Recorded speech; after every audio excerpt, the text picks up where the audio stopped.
LGI shit, man. Let's get rich.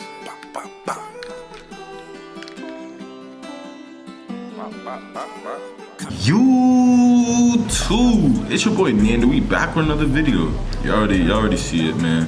How the FBI caught the most famous or the most wanted hacker of all time, or just the most famous hacker. Make sure you like, comment, subscribe. If you like this type of videos, let me know. I like my drug and hacker, and I just like, funny shit, I just like watching drugs, the drug videos, the cartels, the mafia, all that shit. That's just interesting. That's just like, damn, like that's just really going on in this world. Like, you guys don't think about it, like, them niggas is making billions of dollars a week. Billions, not even millions, billions a week. That's crazy, bro. Like, what the fuck you do with all that money? What do you actually do with millions of dollars just consistently going through? How do you make that clean money? Like, how do you get all that money and somehow, some way turn it into clean? Like, how, bro? Like, teach me them ways, man. But I'm just gonna say too much, man. Let's just hop straight to the video. Or maybe you're male. If you've ever experienced either one of these, then you indeed must have had a hard time. However, compared to what the top activities in the hacking chain look like, losing a social media account or mail is quite minuscule. Over time, hackers have also posed major threats to national security, thereby earning themselves spots on the list of the FBI's most wanted. In today's... Bro, how do you even hack to an FBI database? Or a Pentagon, that, like, you know how much good of a hacker, how much intelligence you have to have for. I'll be talking about how the FBI called history's most wanted hackers. Who are they, and where are they now? Let's find out. Number 7. Kevin Mitnick. Kevin Mitnick is one of the oldest and most famous hackers in the world. During Mitnick's teenage years, many companies were just starting to go digital. The hacker often targeted major companies such as IBM, Motorola, and... That's crazy. IBM is near where the headquarters is near where I work at. In 1985, Mitnick was already branded as the world's most famous hacker. Although he was eventually caught by the FBI, it took them several years to find him. After spending time in prison, Mitnick turned to the good side and became a private cybersecurity consultant. He later started and registered a firm that sells hacking tools. The target audience was mainly state-owned corporations, promising them full exclusivity and security. However, the issue raised a bit of controversy. While Mitnick's intention can help to reduce threats from harmful groups, it also creates an avenue for the government to pry into the lives of ordinary individuals. Number 6. Eric Taylor. Known as Cosmo the God among certain people, Eric Taylor was a force to be reckoned with in the hacking community. His hacking career began when he was only 12 years old. Cosmo first discovered the concept while playing an Xbox game against an opponent online who knocked him offline mid-match, causing him to forfeit the game. After learning that the trick used on him was pretty easy, the youngster quickly picked it up and then went on to learn other things. Taking this into consideration, it is easy to see that Cosmo was indeed telling the truth when he said that he didn't get into hacking for the money, but for the adventure and thrill of it. After finding other people like himself on the internet, Taylor decided to work with them to mark and retrieve user data from websites such as Amazon, Apple, AT&T, PayPal, AOL, and Netflix. Even though the company's... So all your secure information, it's not really secure. Somebody has that shit. Came out to speak about this. Taylor and his folks later went on to prank the police by sending them signals of violent crimes. Picking up these signals, the police would then head for the given addresses, but would find nothing. Another thing the hacker got himself involved in was stealing celebrities' personal data. Some of them include Tiger Woods, the legendary golf player, John Brennan, a former director of the CIA, Michelle Obama, former First Lady of the United States, and Kim Kardashian, American socialite, model, media personality, and businesswoman. 3 years into his online criminal career, Cosmo the God. Because that's some big names, bro. When you say Michelle Obama and Kim Kardashian, that's billionaires. Tiger Woods, that's billionaires, bro. That's billions of dollars. That's like they have the top-notch security, quote unquote, where my information is most safe. Like, they have the best of the best, and that nigga still get into it. Arrested and charged with multiple felonies. After his arrest, the young man turned a new leaf, and today, now in his mid-20s, Eric, who was formerly known as Cosmo the God, has dropped his pseudonym and began working as a cybersecurity consultant. whose job is to protect companies from hacker attacks. Number 5. Martin Shkreli. Martin Shkreli goes by the handle Pharma Bro in America. The hacker founded the pharmaceutical company, obtained the manufacturing license for the anti-parasitic drug Daraprim, and then went ahead to increase the cost of drugs against HIV by more than 5,000%. He also lied to his investors about how he was managing 2 large money funds. The long-time law eventually caught up with Shkreli, and he was sentenced to 7 years in prison. The court also seized his tax assets and property, which happened to include the only copy of one of the rap group Wu-Tang Clan's records and a rare painting by Picasso. Number 4. La Cosa Nostra. The La Cosa Nostra is one of the high-profile cases of the FBI. This is because it took the FBI 1 day to capture 130 members of the largest mafia group in the world, known as La Cosa Nostra. Although the media presents mafia organizations in the noblest manners possible, the heart... Imagine 130. Imagine you're a boss, right? Imagine you like a boss. You have 130 employees. You're a mafia, you're the big boss. Everybody comes to you. And then out of nowhere, all of them gone. That's fucking insane, bro. That's crazy. But if you have any mafia videos, comment that shit down below. I love mafia videos. The reality is that they are known for carrying... The nigga that caught them niggas in New York with an FBI agent, I think his name was like Rocky. It was I think they call him Rocky too. Because there was a boxing movie that they call him Rocky. But what's it called? That nigga...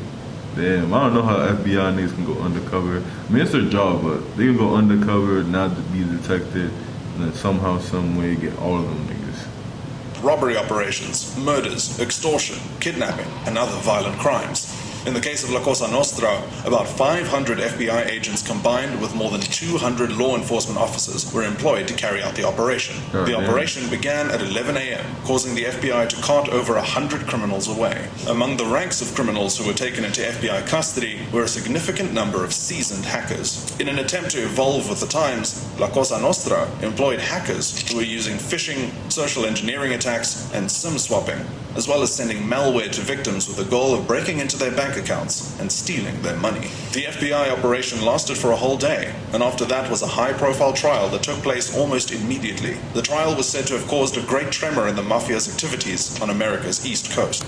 Commander X. Commander X, whose real name is Christopher Doyon, was introduced to a life of fending for himself at an early age after his mother died, leaving him in the care of his abusive father. Unable to bear the abuse, Doyon eventually left home in 1978. Growing up, Doyon joined a group of like-minded people, and together they founded People Liberation Front, PLF. Years later, however, he was sentenced to 12 years in the People Liberation Front. Internet Freedom Friday, the front was formed in Cambridge, MA. That was crazy. In 1985, founded on the principle that belongs to people.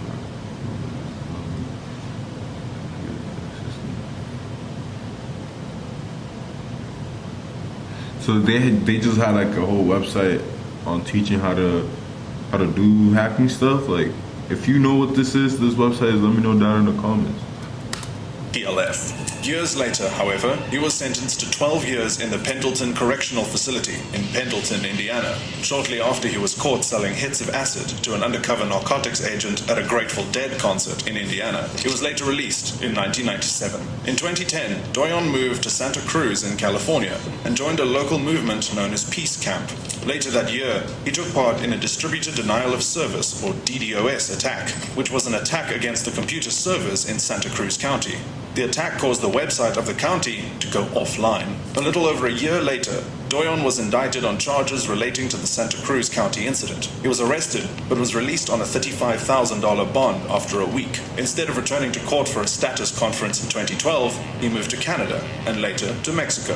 While it is unclear when Commander X joined Anonymous, the decentralized international activist and hacktivist collective known for its acts of internet activism, it became clear that he had joined their ranks when he started the move to nuke the websites of PayPal, MasterCard, and Visa. At the time, the company trying to go big or go home. Had blocked people from using their services so they could support WikiLeaks. This move caused the FBI to come to the realization of the power of the anonymous group, and also cost the aforementioned companies millions of dollars.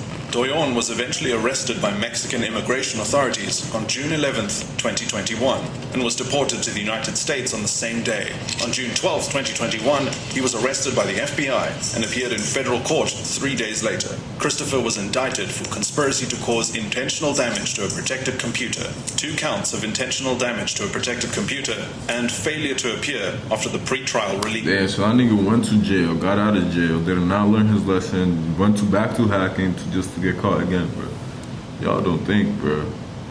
Like, if y'all got arrested the first time, did your time, learn from that, bro. You don't want to. Number 2. I mean, if he had nothing to lose, if he has nothing to lose, it's Hector different, of course, Monsegur, but another member of the anonymous community, and like Commander X, Monsegur was one who also had humble beginnings. As a child, he lived with his grandmother in an impoverished neighborhood in New York. Monsegur soon got tired of that life and decided that he was going to start taking care of his family.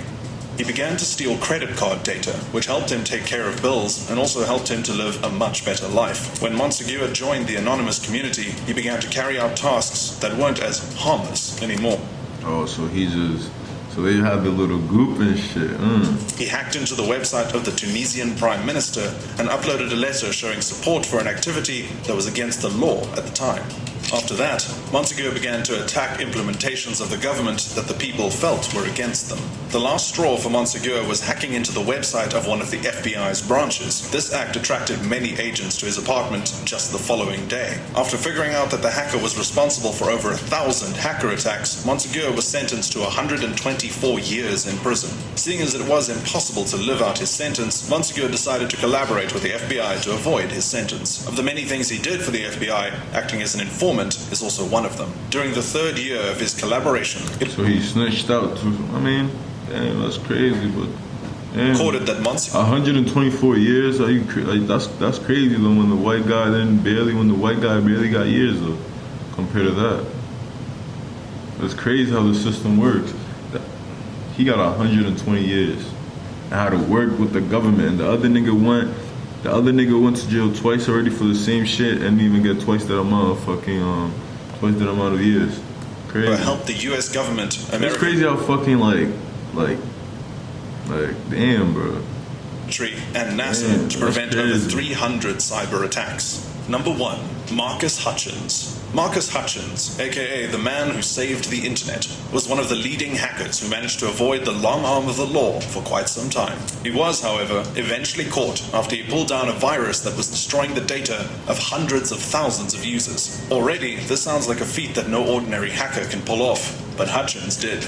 As a child, it was said that Hutchins' parents prevented him from playing his favorite Counter-Strike or Call of Duty games, so he took to mastering hacking as some form of revenge. Hutchins began to show great interest in the area of information technology from his early days. He took to studying computer studies, but soon got bored after he realized how restricting that was. He decided that he was going to research and discover a lot of other things on his own. Hutchins got his first computer at the age of 13 and did the most unusual thing.